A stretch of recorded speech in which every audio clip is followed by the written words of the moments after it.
Good morning, everyone. Welcome to NRBP's webinar, Growing New Jersey's Cannabis Industry. We're delighted to partner with the Urban League to present today's program.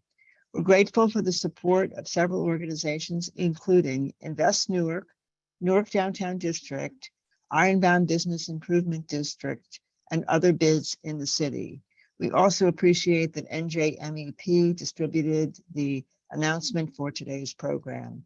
And we've got a robust audience, so it's clear this topic is one of interest. Our purpose in offering this webinar and featuring the Director of the Office of Diversity and Inclusion is to highlight the many opportunities beyond what might first come to mind, cultivating and selling. In addition, because Newark is a priority area, there are additional opportunities that can benefit a myriad of businesses. Our program will begin with a welcome by Sam Delgado, a former board member at NRBP and commissioner at the New Jersey Cannabis Regulatory Commission. Sam will provide a brief topic overview and introduce our main speaker, Wesley McWhite, who heads the Division of Diversity and Inclusion. We will include answers to questions that were submitted in advance of the program, and if time allows, we will take additional questions. Vivian Fraser, President and CEO of the Urban League, will provide closing remarks. Before I turn the program over to Sam, I want to note a few upcoming events at NRBP. On August 10th, our evening networking will be at the Barrow House in Clifton. I still have sponsorship opportunities, so if you're interested, please let me know. Also, our golf outing is on September 12th at Marxiticus Golf Club, and in September, we'll be partnering with the Newark Public Library to present a program on sign language as part of our DEI efforts. Thanks to Maya Curry, NRBP's VP of Communications and DEI, for organizing and putting together today's program. Sam, it's my pleasure to welcome you. Thank you for being with us today. Thank you, Barbara. As former chairman of the Newark Regional Business Partnership back in 2016 to 2017. It's great to be back and introducing and talking about the cannabis industry here in New Jersey, and also introducing Wesley McKnight. Let me begin by talking a little bit about the New Jersey Cannabis Regulatory Commission.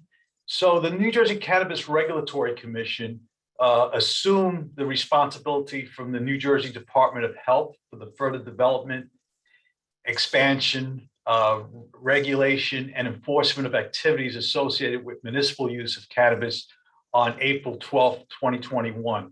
In addition, the New Jersey Cannabis Regulatory Commission oversees the development, regulation, and enforcement activities associated with the personal use of cannabis in accordance with the CREAM Act, which was signed into law by Governor Murphy in February of 2021. Now, the CREAM Act stands for Cannabis Regulatory Enforcement Assistance and Marketplace Modernization Act, but we call it the CREAM Act. The commission consists of 5 members and are appointed by the governor. Because the CREAM Act required that the commission establish the initial rules within 180 days of its establishment, we hit the ground running, holding public hearings between April and August and listening to hundreds of comments and suggestions from the public. And then finally, on August of 2021, the commission established the initial rules, emphasizing 3 focal points. We emphasize social and economic equity and safety. We outlined the application process and fee structure for transparency. And we also, in our regulations, upheld municipal authority. Another area that we emphasized was patient prioritization with the medical program. That was key. Because we are a new commission, the rules established under statute, under the law, under the CREAM Act, are effective upon filing with the office, were effective upon filing with the Office of Administrative Law back in August 2021, and they were effective for 1 year. And what they did with those initial rules was they empowered the Cannabis Regulatory Commission to begin licensing the cannabis business, like cultivators, manufacturers, and retailers. Currently, the commission, besides approving licenses, is engaging in drafting the permanent rules that will be filed with the New Jersey Office of Administrative Law for review and public comment. With that, I want to introduce Wesley McKnight, our Director of Diversity Inclusion, who has a great presentation on the growing cannabis business in New Jersey. But before I turn it over to Wesley, I just want to say that if you have any further questions after his presentation about the law, about the rules pertaining to the cannabis marketplace here in the Garden State, I emphasize that 95% of any question can be answered by simply going to our website, which Wesley will share with you during his presentation. Thank you very much. And Wesley, I'm going to turn it over to you. Good morning. Thank you, Sam, for that robust introduction.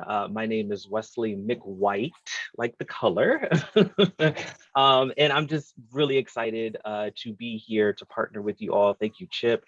Thank you, Barbara. Thank you, Maya. Thank you, Vivian. Thank you, Vice Chair Sam Delgado. Really appreciate you all. And a special thank you to our Director of Communications, Miss Tony Ann Blake, who is doing the slides for us this morning. So as you've heard, my name is Wesley McWhite III. I am the Director of the Office of Diversity and Inclusion. Today's presentation is all about growing New Jersey's cannabis industry. Next slide.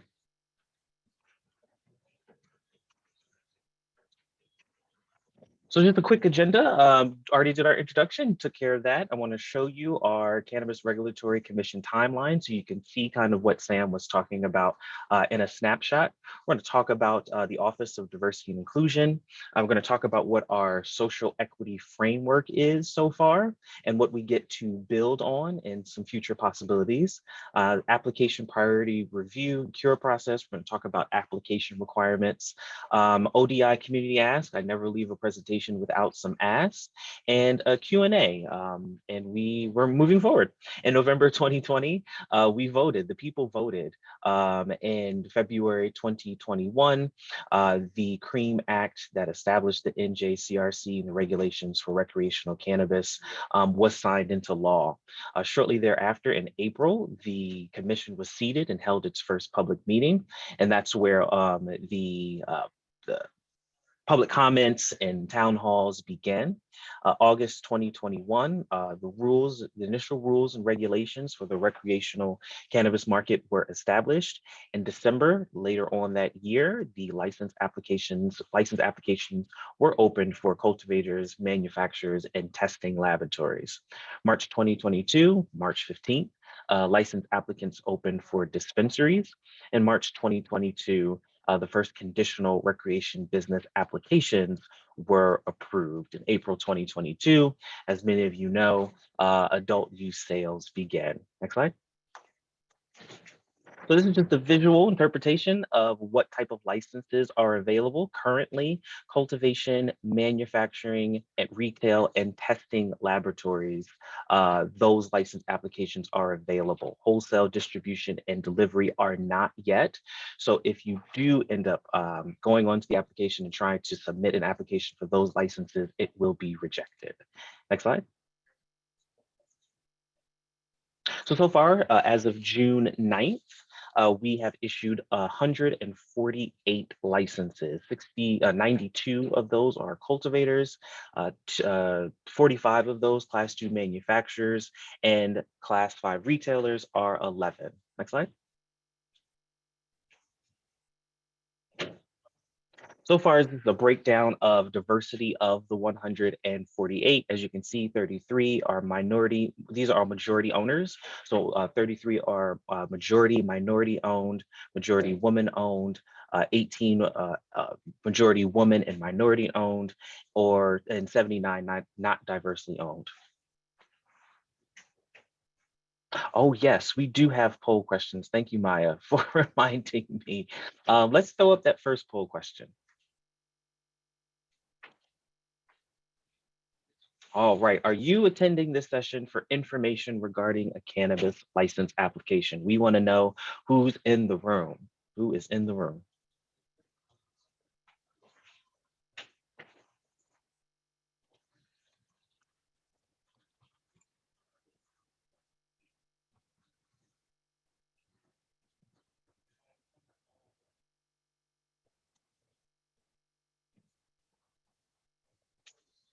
Give it a few more minutes. How we looking, Maya? Is most of it filled out? I can't see it on my end.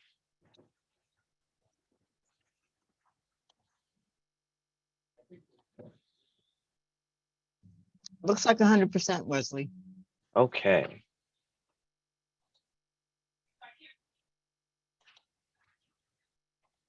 All right, so let's do that second question, Maya, since I missed my prompts. Do you want to provide the answer, Wesley? So people, I cannot see it, so Maya would have to provide the answer. I can't see it on my end. Or whoever. I can, Okay, just hit input. yeah, so it's, yes was 64%, 64%. No was 36%. Okay, so we have a good mix of folks. Let's throw up that second question. Are you interested in a cannabis business, cannabis related business, or ancillary business? Wesley, it's Chip. Maya her computer froze up, so it might take a second. No problem. I think it came up. Yeah, Yep, it now just it's up. popped up. Okay.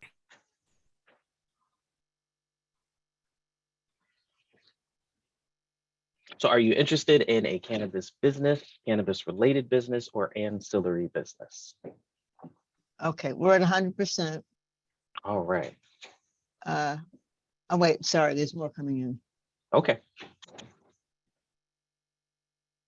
Okay, now we're good. So cannabis business is 42%, cannabis related business is 29%, and ancillary business is 29%. Wonderful. And let's do the next one, the third one. Have you applied or are you planning to apply for a cannabis business license?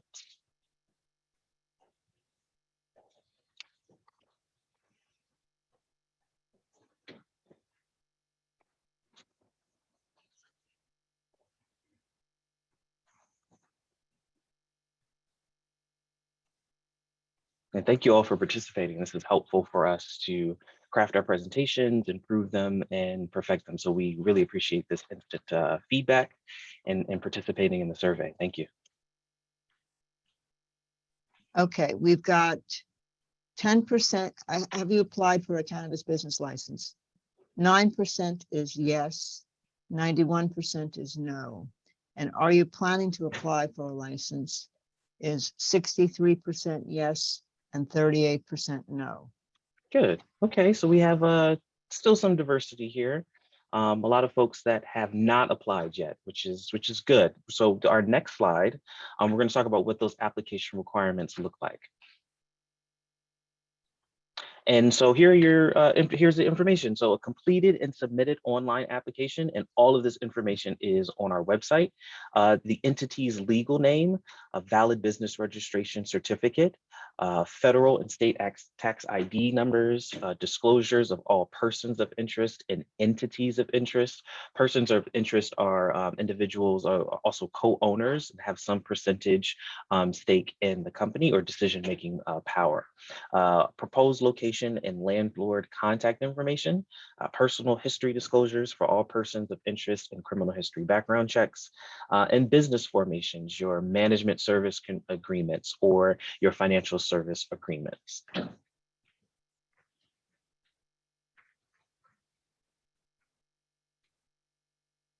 And how new businesses should prepare before applying. Learn the laws and regulations. We have excellent tools and resources on our website, have a couple webinars that we have done, informational sessions that have been posted, and the law and the rules and initial rules and regulations are on our website. So it's good to at least familiarize yourself, because a lot of the questions that you would have or would like to pose can be answered in those resources on our website. Understand the business classifications and priority designations. You know, a lot of people ask us, which license should we apply? And we can't give business advice. So just understanding what kind of license makes sense for you and your business structure and your business wants and needs. Develop a business plan. decide on a legal business structure, register for federal and state tax ID numbers, register a business entity and secure a website domain, open a business bank account, secure business insurance, and scout locations and learn municipal and zoning approval processes. As you can see, cannabis businesses are not ununique to any other businesses. It's about establishing a business and making sure that you are fitting some additional requirements of the CRC. Next slide. So what is the Office of Diversity and Inclusion? We affectionately call it the ODI office. And we do a number of things. We promote, we outreach, we develop, we evaluate, and we make sure that no less than 30% of the total number of licenses issued to certified minority, women's, and disabled veterans businesses are within our state. And we do not take that lightly here. We have set up a social equity framework that is going to help us achieve those goals and have future plans to help us get there as well. And a large part of this office is outreach, exactly what I'm doing here, talking to potential applicants, talking to license holders to figure out how we reduce as many barriers as possible to make sure that individuals who are not traditionally represented in this area are represented. Next slide. So here's our social equity framework. I know a lot of people, they ask, well, what is the social equity plan? Well, the social equity plan is already in motion. Our framework begins with an equitable access to information. We didn't want any barriers to any information whatsoever in filling out an application or learning all about the CRC. So that way you don't need to hire a consultant or a lawyer to look at information that you don't have access to. You have access to the same information that professional application writers have as well. Our priority application review, we'll get into this a little bit later, but there is, we're accepting applications on a rolling basis, and we have a priority review that is in place to do just that, to make sure that we are widening the umbrella enough so that individuals can be a part of this, get an application reviewed quickly, and kind of get their head start into the market. Our application cure, we're not fully rejecting applications. What we're doing is providing an opportunity for individuals to cure deficiencies. We send a cure letter to you, and it opens up your application portal for you to address what is missing from your overall application. And low application fees. We have some of the lowest application fees in the country, some as low as $100. Kind of already touched on this, our outreach, engagement, and relationship building. We want to know what's happening on the ground. We want to know what barriers are popping up as this market gets open, and get your feedback and continue to educate the communities that don't feel that there's room for them in the cannabis industry. The Office of Diversity and Inclusion's funding structure, this office is written into statute. So the governor, the legislators, leaders, our elected officials across the state are serious about this office and about this office's work. Leaders of the legacy, we're talking to individuals from what was once known as the black market, the illicit or illegal market. We call them the legacy market because they've been doing this for quite some time. And we want to make sure that we're at least creating a pathway, giving opportunity for individuals who want to enter into the legal space and leave the illicit market to uphold our twin values, safety and equity here in New Jersey. We have 3 interagency work groups: access to capital, workforce development, and business development support, where we are working with our commissioners across all of these work groups and more to figure out how we address those barriers with or in concert collaboration with other appropriate state agencies. And expanded ATC social equity plans and collaboration. We are, as a part of the conversion process for expanded alternative treatment centers who are selling in the medicinal space, they had to produce, a number of plans, and one of those was social equity plans. How are they going to outreach to the community? How are they going to volunteer and spend resources to help repair neighborhoods and communities that have been impacted most by the war on drugs? Next slide. So here are a few of our priority review designations. Social equity businesses are first, diversely owned businesses are second, and then impact zones are third. So no matter when you apply, if you fit one of these designations, your application will be put in its priority review designation pending verification and the supporting documentation that comes along with it. So what are social equity businesses?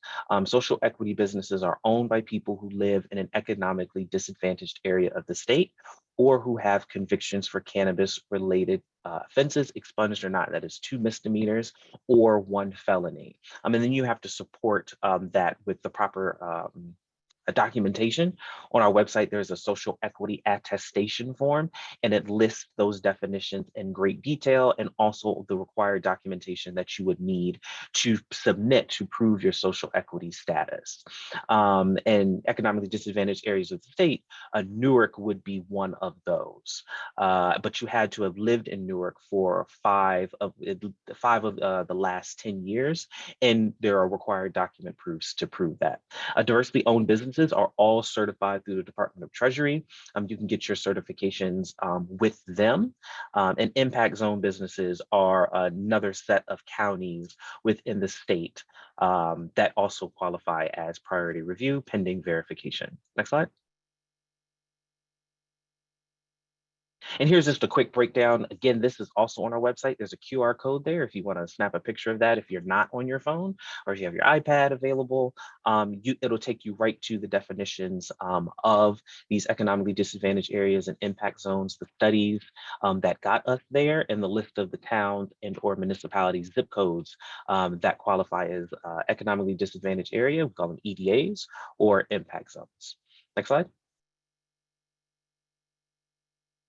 So here are conditional and conditional conversion applications that come before annual applications. As you can see, it's social equity business applications, diversely owned impact zones, applications with bonus points for collective bargaining agreements, project labor agreements, or residencies, and then all other applications.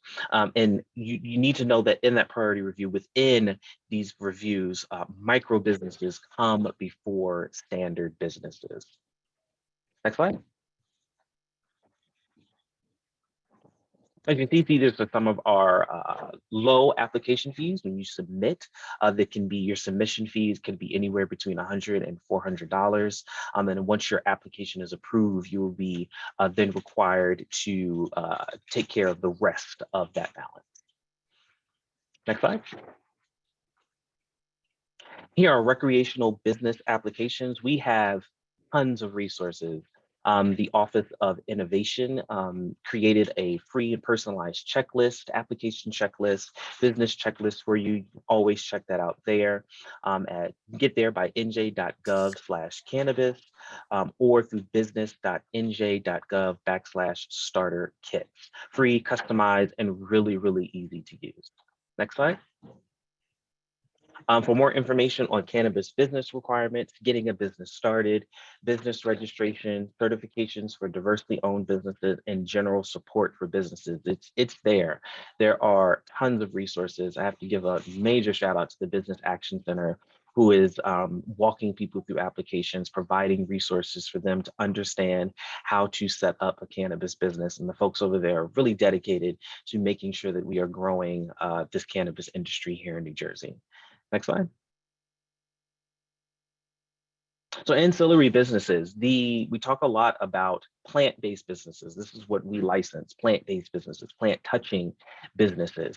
These are non-plant touching businesses for folks that don't want to go after a license or open a cannabis business. There are hundreds of opportunities for businesses to be involved in some kind of way in this industry. And, I argue sometimes that, the ancillary businesses, the businesses that are going to be needed to support this cannabis industry and business owners is vast. Anything from packaging and labeling companies, security companies, payroll, e-commerce websites, website designers, compliance officers, licensing, branding companies, marketing design agencies, horticulture, nutrient suppliers, extraction equipment, consultants, lawyers, you name it. It is the industry around the industry supporting the cannabis industry are going to need to be trained and robust and ready to go, as well as more retailers, as more cultivators, as more manufacturers, and then deliveries and all the other licenses come on board and are fully operational. It's also important that we tell our young people as well who are finishing high school, going into, trade schools or going into 2 or 4 year institutions, and if they do want to be involved in cannabis just in another way, it's good to start looking at what majors and what kind of support and passions that drive them could support in the overall cannabis industry. Next slide. Here we go. I believe this is the last one. And so let's do the last 2 questions, Maya, if we can. Really appreciate your time. I think I see a few questions in the chat and we'll certainly get to those. I'm going to get to the sent in questions first. Yep, so have you found this session informative? And you can be honest.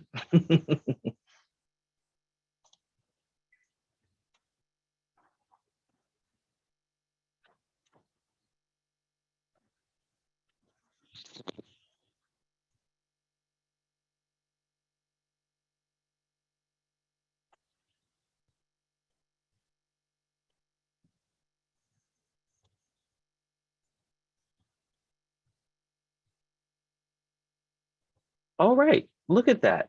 Everyone but one person. I'm so sorry to that one person. Sorry to this man or woman. But thank you all for the overwhelming majority that this was helpful. And the last question, last survey question.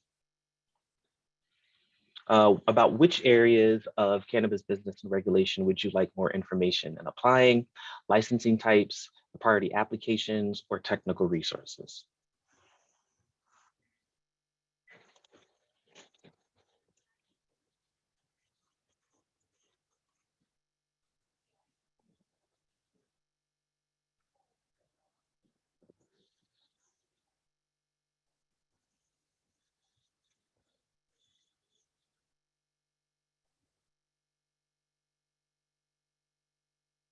All right, do we have those results? I can see them now. All right, so 27%, 19 of you said applying, 18, so split between licensing and applying, license types and applying, 6 about the priority applications, and the majority is technical resources. And so that kind of leads us into one of the first questions that was submitted, and it's, are there any New Jersey programs on teaching training to assist with growing one's dispensary? So not yet. So we talked earlier about the social equity framework. That is what we get to build technical assistance programs. We are working with the Business Action Center to perfect and to produce a technical assistance program. So that is forthcoming. Once we do get that up and running, New Jersey will be one of the first jurisdiction states that has a legal regulated market to have a technical assistance this early in the opening of its market. So we are really, really proud of that. And we're going to keep working hard to make sure that we are doing just that, right? Teaching folks who have knowledge, who do not have knowledge, how to get through an application, supporting them on, or teaching them rather, on how to launch your business, to get started, and to be sustainable as well. This other question is, will there be any capital grants available for women wanting to open their own dispensary? Absolutely. We are working again through those interagency work groups in our access to capital work group, specifically working with the EDA, the Economic Development Authority of New Jersey, to talk, right, and to plan for forthcoming low interest loans and grants. And again, if that happens soon, New Jersey will be one of the first jurisdictions of states with the operating legal regulated market to introduce financial resources in this way so early in market opening. I hope that answered both of those questions. And so let me see, we have a few in the Q&A. And let me just scroll through. Some of these were answered. I believe Tony Ann answered those. Thank you, Tony Ann. And I believe the ones remaining have not been answered yet. Is that correct, Tony Ann? That is correct. I'm answering as quickly as I can. And there are a couple of in here that don't really require an answer, really. I think some people just want to be heard. Yeah. So our fees on sliding scale, I can answer that one. Our fees are set. And so I encourage you to go onto our website. You don't have to pay the entire application fee up front. You just pay a portion of that for application submittal. And upon pending your award, your conditional license, you would then be paying the rest of that. So there's a very extensive visual, also written explanation, a combination of both on our website.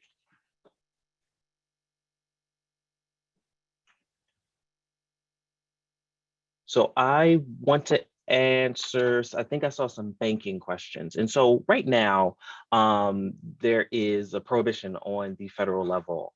And so, as some of you probably know, the Senate is trying to pass the Safe Banking Act and cannabis reform. And in the meantime, I would ask you do your research. There are some very limited number of banks that are operating in New Jersey that are offering some resources. I haven't verified that. I know for sure it's happening, but you would, just do your research, ask around what banks in New Jersey are venturing into this space.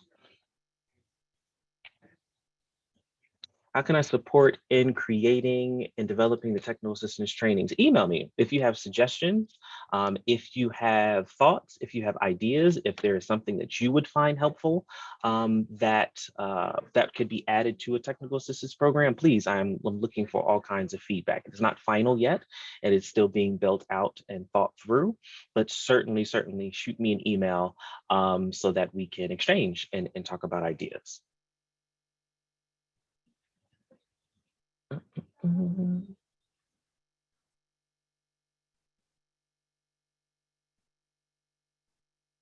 When is the next CRC public meeting? This afternoon at 1 p.m.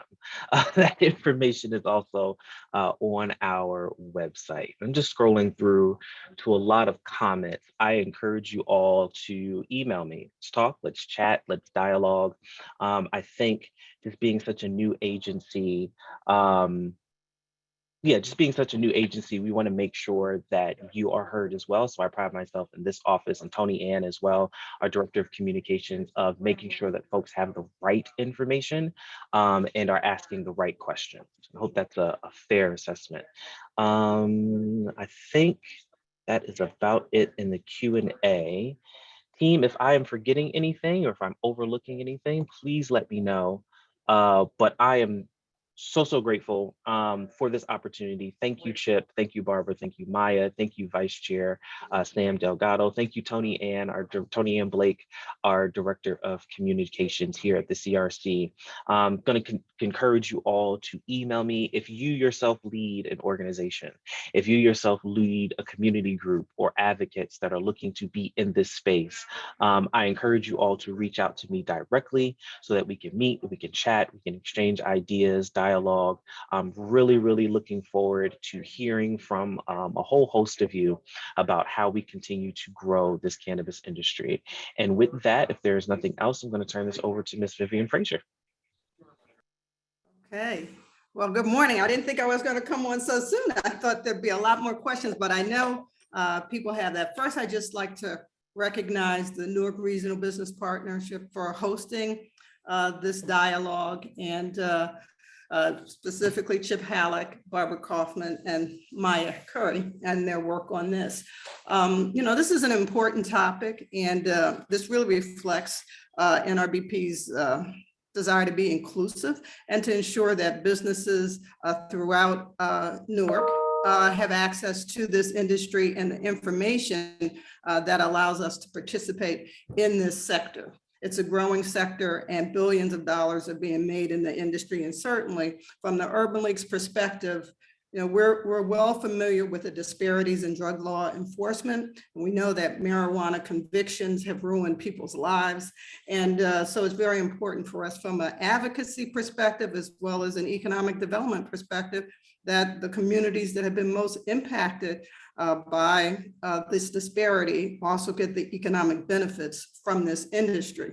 And so in closing, I'll just say in 2020, the ACLU did a study. This says if you're Black in New Jersey, you're 3.5 times more likely to be arrested for weed than other communities.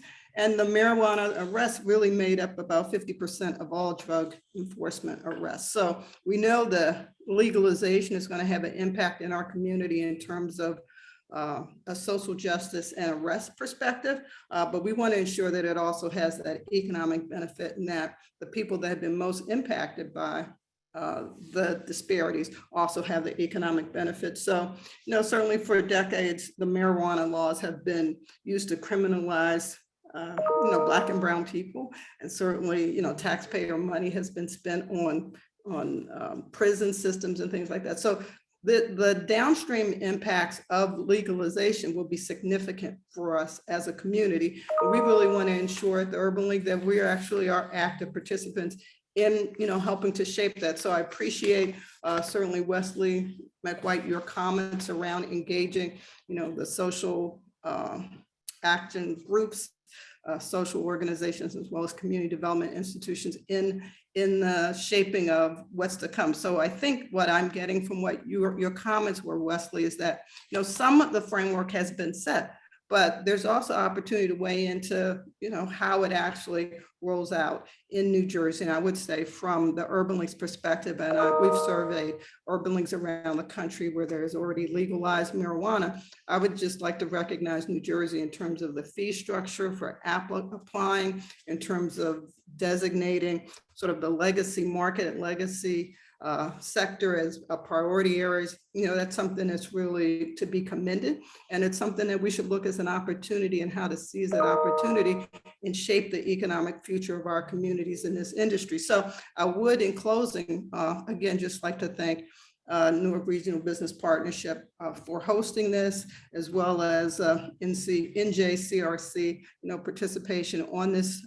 Education and information is important, and disseminating it is important. So we actually, the Urban League, share this with many of our participants who actually have been convicted of marijuana related crimes and things, so they can start to see how they can play a role in shaping the future of this industry and its economic benefits. So I will give you my email contact. I'm vfraser@ulec.org.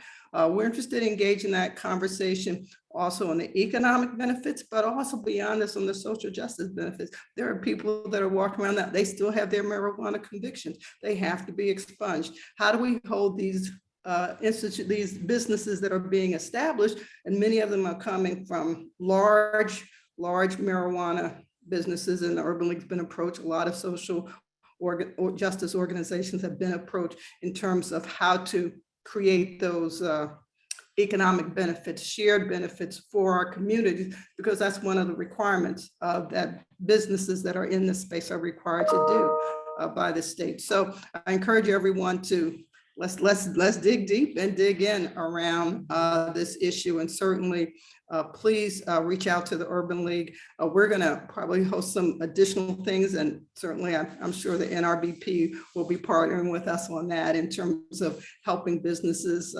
actually get established. I know Invest Newark is on this call, also sent out information. They do a lot of work around helping businesses get established.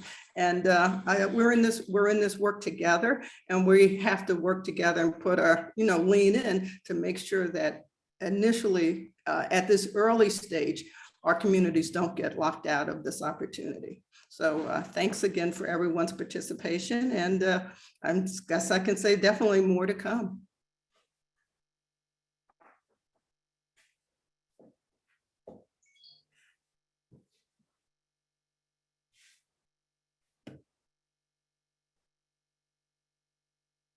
Can I turn it back over to Barbara? Is it working? There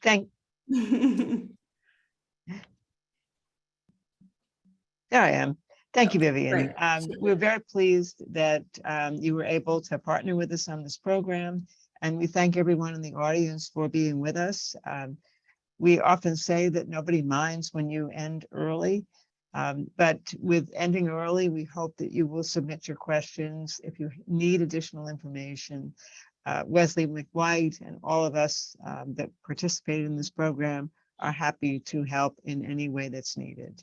And we also hope that we will see you at NRBP at many of our events. So for everyone who's a part of this today, we thank you very much for being here and we wish you a good day.